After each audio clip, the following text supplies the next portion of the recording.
नमस्कार दोस्तों, हमारे YouTube channel science edu world में आपका एक बार फिर से स्वागत है। ठीक है, हम 12th बायोलॉजी का एक चैप्टर पढ़ रहे थे, चैप्टर नंबर 22, मानव में पाचन, डाइजेशन इन ह्यूमन। ये चैप्टर हम बहुत पहले पढ़ रहे थे, हमने इसको बीच में छोड़ दिया था और आज से हम इसको आगे कंटिन्यू करेंगे और रोज़ाना इसके ऊपर हम लेक्चर बनाएंगे और 2 या 3 लेक्चर में ये चैप्टर फिनिश हो जाएगा। उसके बाद हम न्यू चैप्टर पढ़ेंगे। ठीक है, तो अब तक हम क्या पढ़ चुके हैं इस चैप्टर में? इस चैप्टर में हम पाचन तंत्र के बारे में पढ़ चुके हैं और पाचन तंत्र में आहार नाल की संरचना के बारे में पढ़ना शुरू कर दिया हमने। ठीक है, और आहार नाल की संरचना में हम अब तक जो मुख गुहा तक पढ़ चुके हैं। ठीक, मुख गुहा में दांत और जीभ के बारे में हम पढ़ लिए। ठीक है, देखो, अगर मुख गुहा के बाद आहार नाल की संरचना के बारे में बात की जाए तो अगला जो बात करें हम पार्ट वो होगा हमारे पास में ग्रसनी, जिसको हम बोलेंगे अंग्रेजी में फेरिंग्स। ग्रसनी को अंग्रेजी में क्या बोला जाता है? फेरिंग्स। ठीक है, ये हमारी जो मुख गुहा है ना, इधर डायग्राम से समझ लेते हैं। ये मुख हो गया हमारा, ये सुंदर सी आंखें, और ये मुख के लिप्स हो गए और ये मुख गुहा हो गए। ठीक है, मुख गुहा अंदर की ओर एक चौड़ी नली में खुलती है और ये चौड़ी नली एक तरह की उभयनिष्ठ नली होती है। उभयनिष्ठ नली मतलब कॉमन नली होती है किस किस के बीच? पाचन तंत्र और श्वसन तंत्र के बीच। मतलब कि पाचन तंत्र की भी ये नली पाचन तंत्र का भी हिस्सा होती है और श्वसन तंत्र का भी। ठीक है, देखो ये जो ये स्थान है ये हमारा ग्रसनी है, मतलब मुख गुहा अंदर की ओर ग्रसनी में खुल रही, कंठ में होता है इस जगह पे, कंठ में है ना। अब यहाँ पर नीचे की ओर बात करें हम तो यहाँ पर 2 नलियां होती है, ऊपर से भी 2 मार्ग आ रहे हैं जो इसमें खुल रहे हैं ग्रसनी में। कौन कौन से? एक तो नासा मार्ग, ठीक है, ये नासा गुहा है, और दूसरा है मुख गुहा। और नीचे की ओर भी ग्रसनी से 2 छिद्र, ग्रसनी नीचे की ओर 2 छिद्रों में खुलती है। तो यहाँ से पैक कर देता हूँ मैं ग्रसनी को। नीचे की ओर 2 छिद्रों में खुलेगी, अलग अलग नलियों में। मान लो ये आगे वाली नली है हमारी श्वसन मार्ग की,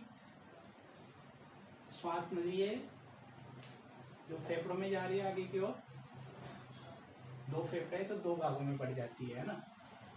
तो ये जो श्वास नली है, ये श्वास नली है, और दूसरी है हमारी भोजन की नली जिसको हम बोलते हैं ग्रसिका।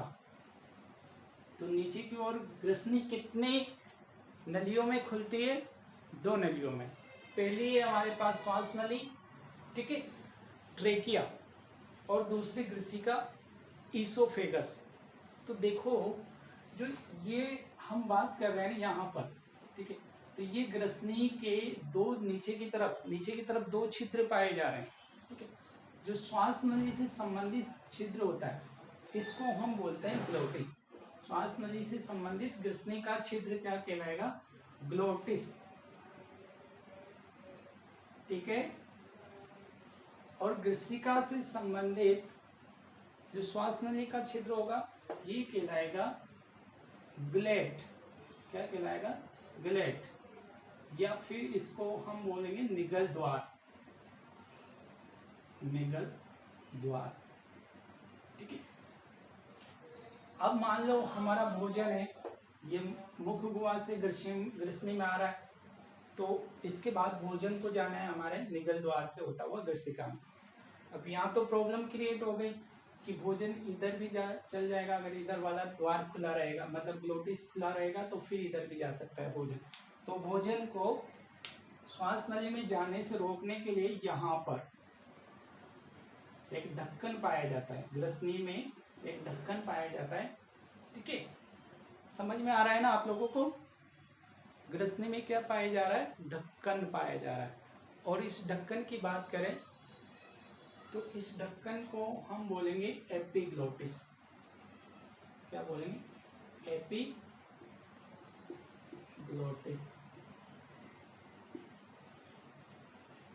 ठीक है, इस ढक्कन को क्या बोलेंगे? एपिग्लोटिस।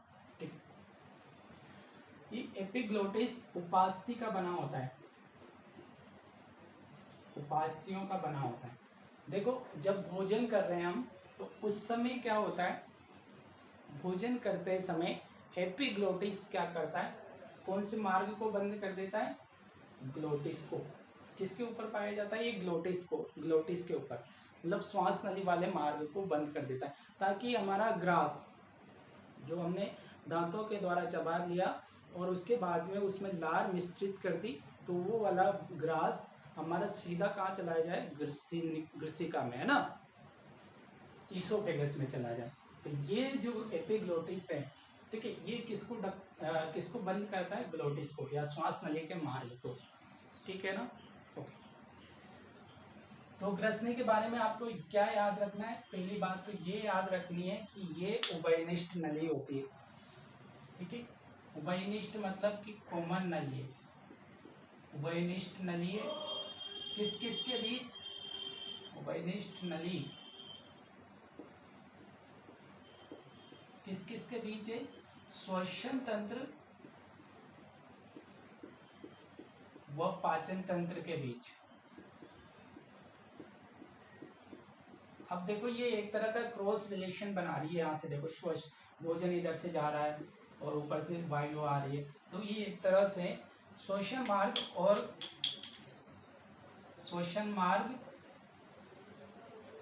भोजन मार्ग के बीच, वो भोजन मार्ग के बीच क्या बना देती है? बताओ। एक तरह का क्रॉस बना रही है ना, इसको बोलते हैं क्रॉस बोर्ड। क्या बना देती है? ग्रसनी क्रॉस बोर्ड। ठीक है, तो ग्रसनी श्वसन मार्ग और भोजन के मार्ग के बीच क्रॉस बोर्ड बना देती है। और क्या याद रखना है आपको ग्रसनी के बारे में? तो ये जो ग्रसनी होती है, इस ग्रसनी के दो भाग होते हैं। मुख से संबंधित भाग, ऊपर की ओर भी बात करें आप, ग्रसनी का वो भाग जो मुख से संबंधित होता है उसको मुख ग्रसनी बोलेंगे, और नाक से संबंधित होगा तो नासा ग्रसनी। तो ग्रसनी कितने भागों में बटी होती है? दो भागों में, है ना। कितने भाग होते हैं ग्रसनी के? दो। कौन कौन से? मुख से संबंधित है तो मुख ग्रसनी, और नाक से संबंधित है तो नासा ग्रसनी। मुख ग्रसनी को हम क्या बोलेंगे? ओरोफेरिंक्स। मुख ग्रसनी को क्या बोलेंगे? ओरोफेरिंक्स, है ना। ओरोस जो भी शब्द आता है, ओरल, है ना, ओरल से बना है ओरो, तो ओरल का मतलब होता है मुख। ठीक है, तो मुख ग्रसनी। और नेजो जो है वो नेजल से आया, नेजल का मतलब होता है नोच। ठीक है, तो नेजोफेरिंक्स।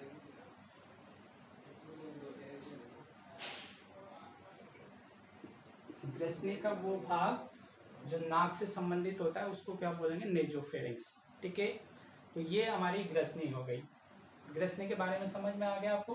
ग्रसनी उभयनिष्ठ नली होती है, श्वसन तंत्र और पाचन तंत्र के मध्य ये श्वसन मार्ग और भोजन मार्ग के बीच क्रॉस बॉन्ड बनाती है। ठीक है, और दो भागों से इसका निर्माण होता है, मुख ग्रसनी और नासा ग्रसनी। नासा से संबंधित ग्रसनी नासा ग्रसनी, और मुख से संबंधित ग्रसनी वाला भाग मुख ग्रसनी। अब देखो, इसके अलावा और बात करें यहाँ पर, ये जो एपिग्लोटिस है ये भोजन करते समय हमारे श्वसन मार्ग को बंद कर देता है, ताकि भोजन श्वसन मार्ग में नहीं जाए। ठीक है, मतलब एक तरह से चौराहे पर ये एक चौराहे पर जैसे पुलिस वाला खड़ा रहता है, वो कहता है इधर वाले वाहन इधर जाओ और उधर वाले इधर आओ। ठीक है, अपना कार्य करता है, वैसे ही तो कर रहा है। भोजन तुम आ गए, चलो ठीक है, मैं इधर वाले मार्ग को, श्वसन मार्ग को बंद कर देता हूँ, और तुम भोजन किधर चले जाओ? सीधा ग्रसिका में। ठीक है ना, मतलब कि हमारी आहार नाल का यातायात पुलिसकर्मी होता है ये एपिग्लोटिस। क्वेश्चन पूछ लिया जाता है सिंपली कि आहार नाल का यातायात पुलिसकर्मी या ट्रैफिक पुलिसमैन किसे कहा जाता है, तो आंसर क्या होगा? एपिग्लोटिस को। ठीक है ना, ओके। ठीक, उसके बाद ग्रसनी के बाद हम आगे बढ़ते हैं आहार नाल में। तो ग्रसनी नीचे की ओर एक लंबी पतली सीधी नलिका में खुलती है जिसको हम बोलते हैं ग्रसिका। क्या बोलते हैं? ग्रसिका।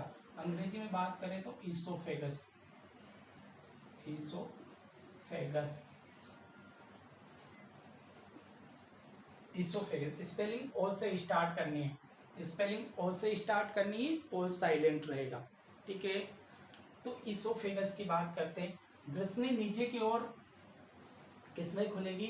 एक सीधी लंबी पतली नली में। और कितनी लंबी है? तो 25 सेंटीमीटर, ठीक है। तो लंबाई होती है इसकी 25 सेंटीमीटर, ठीक है। ये कैसी होती है? सीधी होती है और पतली होती है, ठीक। लगभग 25 सेंटीमीटर सीधी और पतली नली में खुलती है ग्रसनी नीचे की ओर। और ये नली कहाँ तक जाती है अगर इसकी बात करें तो ये हमारी वक्सीय गुहा को पार करती हुई डायाफ्राम को पार कर जाती है। और डायाफ्राम को पार करने के बाद में ये आहार नाल के अगले भाग में खुलती है जिसको हम बोलते हैं आमाशय। क्या बोलेंगे? आमाशय। और आमाशय की बात करें तो आमाशय एक चौड़ा थैली समान भाग है आहार नाल का, जिसका अगर हम बात करें से तो ये अंग्रेजी के जे अक्षर के समान होता है। ये हमारा आमाशय है, ठीक है।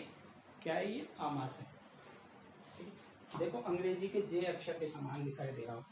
तो आपको याद रखनी है कि ग्रसिका कहाँ तक जाती है? डायाफ्राम को पार कर जाती है। वो भेदती हुई किसमें खुलती है? किसमें खुलेगी? आमाशय को पार डायाफ्राम को पार करती हुई किसमें खुलेगी? आमाशय में। आमाशय में जाकर खुलती है, ठीक है ना। किसमें खुलेगी? आमाशय में, ओके। उसके बाद हम बात करें यहाँ पर तो नेक्स्ट आहार नाल का हमारा नेक्स्ट भाग है आमाशय। हम थोड़ा फास्ट ले रहे हैं क्योंकि अगर धीरे धीरे पढ़ेंगे तो बहुत ही ज़्यादा लेक्चर बन जाएंगे, ठीक है। तो थोड़ा फास्ट ले रहे हैं। तो देखो इसके बाद हमारी आहार नाल का भाग है आमाशय, ठीक है। आमाशय को अंग्रेजी में हम कहते हैं स्टोमक। मैंने बता ही दिया कि ये आहार नाल का सबसे चौड़ा भाग है, broadest part of alimentary canal, ठीक है। तो आहार नाल का सबसे चौड़ा भाग, सबसे चौड़ा भाग, सबसे बड़ा नहीं किया, सबसे चौड़ा, सिर्फ ब्रॉडेस्ट पार्ट है ना। सबसे बड़ा तो छोटी आंत होती है, ठीक है। हम पढ़ेंगे इसके बाद छोटी आंत आती है। तो सबसे बड़ा भाग आहार नाल का नहीं है ये, सबसे बड़ा या सबसे लंबा भाग तो छोटी आंत होती है, ठीक है, ओके। तो यहाँ पर सबसे चौड़ा भाग है। आकृति कैसी होती है? अंग्रेजी के जे अक्षर के समान, ठीक है, जे अक्षर के समान। और हम बात करें और क्या आमाशय के बारे में तो यहाँ पर भोजन, ठीक है, लगभग 3 से 4 घंटे तक, कितने घंटे तक? लगभग 3 से 4 घंटे तक अस्थायी रूप से रुकता है। और उस समय उस भोजन में क्या मिलाया जाता है? जठर रस, ठीक है। अब देखो ये आमाशय है ना, आमाशय के खुद के कितने भाग है? 3 भाग है। आमाशय को हम 3 भागों में बांटते हैं। ये जो आमाशय दिख रहा है 3 भागों में बटा होता है। आमाशय का सबसे प्रारंभिक भाग, ठीक है, दूसरा भाग ये बड़ा, और सबसे अंतिम भाग, ठीक है। सबसे प्रारंभिक भाग आमाशय का ये वाला, ये होता है कार्डियक आमाशय, या फिर इसको बोलते हैं जठरागम आमाशय। हिंदी में बात करें तो जठरागम, और अंग्रेजी में बात करें तो कार्डियक। मेरे हिसाब से आप अंग्रेजी वाला ही याद रखना, कार्डियक, कार्डियक स्टोमक, ठीक है। दूसरा वाला है फंडस, हिंदी में भी इसको फंडस ही बोलते हैं। और तीसरा भाग आमाशय का क्या कहलाएगा? तीसरे वाले भाग की बात करें तो आमाशय का जो तीसरा भाग है वो है हमारा पाइलोरिक या फिर जठरा निर्गम। जठरा निर्गम, निर्गम का मतलब निकलने वाला होता है और आगम का मतलब होता है आने वाला। तो जठर रस यहाँ स्त्रावित होता है, तो जठर रस में भोजन आता है तो इस भाग से आता है, तो इसलिए इसको बोलते हैं जठरागम। जठर के लिए आगमन कर रहा है भोजन, ठीक है। और जठर रस मिलने के बाद निर्गमन कर दिया उसने ना, निर्गमन करने का मतलब निकल गया वो वहाँ से, है ना। तो ये अंतिम भाग जठरा निर्गम, और इसका अंग्रेजी में नाम होता है, ठीक है, पाइलोरिक। पाइलोरिक आमाशय, ठीक है। तो आई सजेस्ट यू, मेरा आपको एक सजेशन है कि आप अंग्रेजी वाले नाम याद रखना। वैसे मैंने हिंदी में ही लिखे हैं क्योंकि एज टू एज ये हिंदी में यूज कर लिए जाते हैं। तो आमाशय के कितने भाग हैं? 3। पहला जठरागम या कार्डियक, दूसरा फंडस और तीसरा जठरा निर्गम। आमाशय का लगभग 80% हिस्सा कौन होता है? फंडस, ठीक है, मुख्य भाग यही होता है। अब देखो हम बात कर रहे हैं फंडस की, ठीक है, फंडस की। तो ये सबसे बड़ा भाग होता है, आमाशय का लगभग 80% यही बनाता है, ठीक है। उसके अलावा हम बात करें यहाँ पर, तो जब ग्रसिका हमारी किसमें खुलती? आमाशय में। तो यहाँ पर पहले भाग पर यहाँ पर एक द्वार पाया जाता है, ठीक है। और इस द्वार का नाम आपको याद रखना। इस द्वार को हम क्या बोलेंगे? मतलब द्वार का मतलब गेट। एक गेट पाया जाता है ग्रसिका आमाशय में, जिस स्थान से खुलती है, ठीक है, उस स्थान पर एक गेट पाया जाता है। उस गेट का नाम क्या है? उस कपाट का नाम क्या है? कार्डियक अवरोधनी। अवरोधनी का मतलब गेट होता है, ठीक है। कार्डियक भाग में जाने से रोक रही है, तो कार्डियक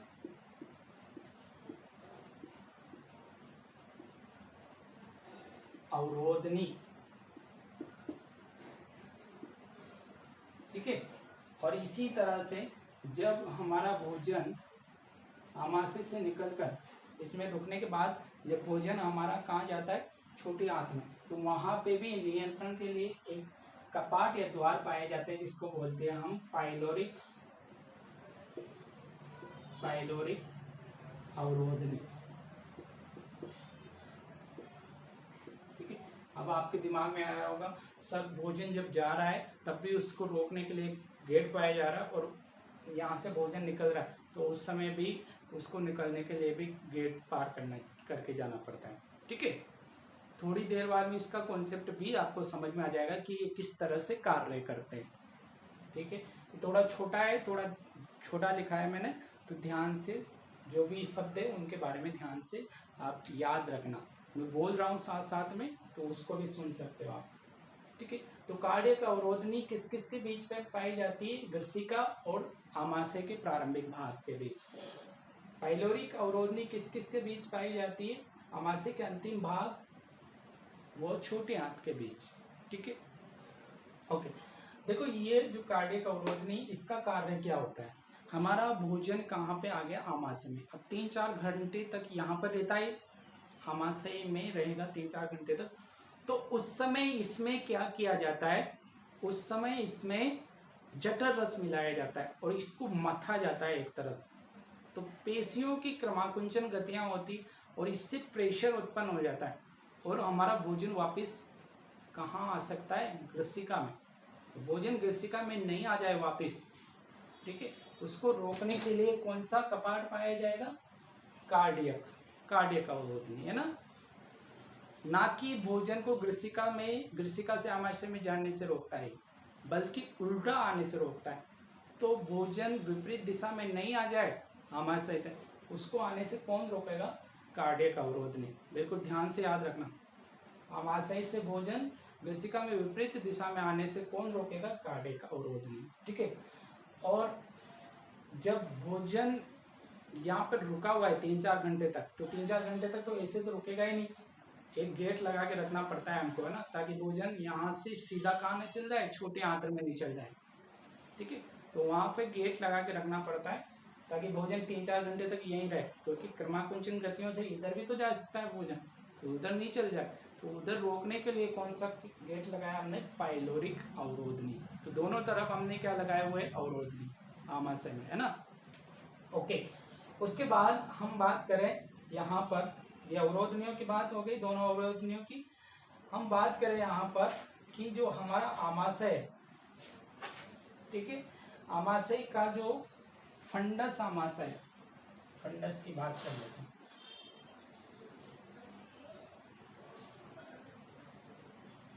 फंडस, इस फंडस की आंतरिक सतह पर जठर ग्रंथियां पाई जाती है, जठर ग्रंथियां, और यही क्या करती है, ये जठर ग्रंथियां ही क्या करती है, जठर रस का स्त्रावण करती है। जठर रस मतलब गैस्ट्रिक जूस, जठर रस का स्त्रावण करती है, ठीक है। देखो जठर रस में क्या क्या होता है, अगर हम देखें तो उसको समझने के लिए हम क्या करेंगे, जठर ग्रंथियों को समझेंगे। जठर ग्रंथियों की बात करें, गैस्ट्रिक ग्लैंड्स की, तो इनमें 3 प्रकार की कोशिकाएं पाई जाती है। कितने प्रकार की कोशिकाएं, 3 प्रकार की।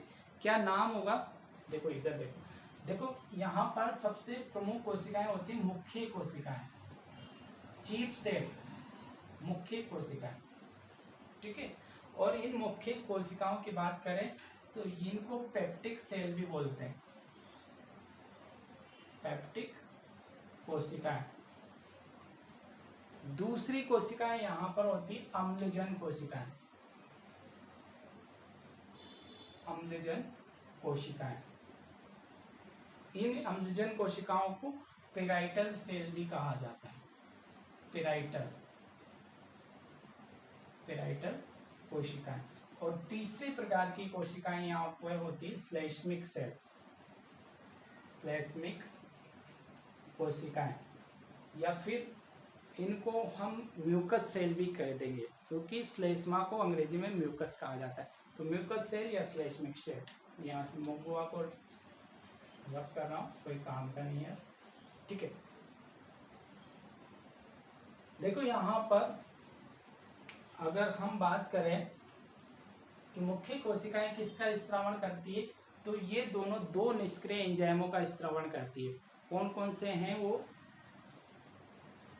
प्रोरेनिन, एंजाइमों के नाम क्या क्या है, प्रोरेनिन व पेप्सिनोजन। कौन कौन से एंजाइमों का स्त्रावण करती है ये पेप्टिक कोशिकाएं, प्रोरेनिन व पेप्सिनोजन, दोनों अलग अलग है। और अम्लजन कोशिकाएं क्या बनाती है, ये बनाती है HCl, HCl, और इसके साथ एक केमिकल भी स्रावित करती है जिसको हम बोलते हैं नेज कारक, ठीक है ना। 2 चीजें स्रावित करती है ये, एक तो HCl केमिकल है हमारे पास, और एक है हमारे पास नेज कारक, ठीक है। और श्लेष्मिक कोशिकाएं किसका स्त्रावण करती है, श्लेष्मा का, ठीक है ना। ये समझ में आ रहा है ना आप लोगों को, ठीक है। ओके, इसको आगे कंटिन्यू करेंगे हम।